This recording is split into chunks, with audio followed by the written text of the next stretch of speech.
പാല മുത്തൂലി ആണ്ടൂർ കവലയിൽ വീട് കുത്തിത്തുറന്ന് സ്വർണ്ണാഭരണങ്ങളും പണവും കവർന്ന കേസിൽ 17 വർഷങ്ങൾക്കു ശേഷം പ്രതി പിടിയിൽ. Kidangoor police station inspector Abhilash എംസിയുടെ നേതൃത്വത്തിലാണ് പ്രതിയെ അറസ്റ്റ് ചെയ്തത്.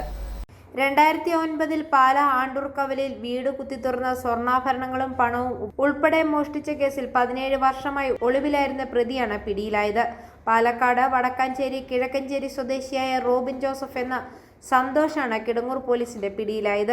2009 ആണ്ടൂർ കവലയിൽ വീട്ടിൽ കുത്തിത്തുറന്ന് 14 പവൻ സ്വർണ്ണാഭരണങ്ങൾ, 1.5 പവന്റെ വജ്രാഭരണങ്ങൾ, 32,000 രൂപ എന്നിവ മോഷ്ടിച്ച കേസിലാണ് പ്രതിയെ അറസ്റ്റ് ചെയ്തത്. സംഭവത്തിന് ശേഷം കോടതിയിൽ നിന്നും ജാമ്യത്തിലിറങ്ങി ഒളിവിൽ കഴിഞ്ഞിരുന്ന പ്രതിയെ ആലത്തൂരിൽ നിന്നാണ് കിടങ്ങൂർ പോലീസ് അറസ്റ്റ് ചെയ്തത്. അറസ്റ്റിലായ പ്രതിയെ കോടതിയിൽ ഹാജരാക്കി റിമാൻഡ് ചെയ്ത് നിലവിൽ കോട്ടയം ജില്ലാ ജയിലിൽ പാർപ്പിച്ചിരിക്കുകയാണ്. Kidangoor police station inspector Abhilash എംസിയുടെ നേതൃത്വത്തിൽ SI Satheesh Kumar, senior civil police ഓഫീസർമാരായ ബിനീഷ്, ബിജോ, രമേശ് എന്നിവരടങ്ങുന്ന പോലീസ് സംഘമാണ് പ്രതിയെ അറസ്റ്റ് ചെയ്തത്. i4A ന്യൂസ് പാല.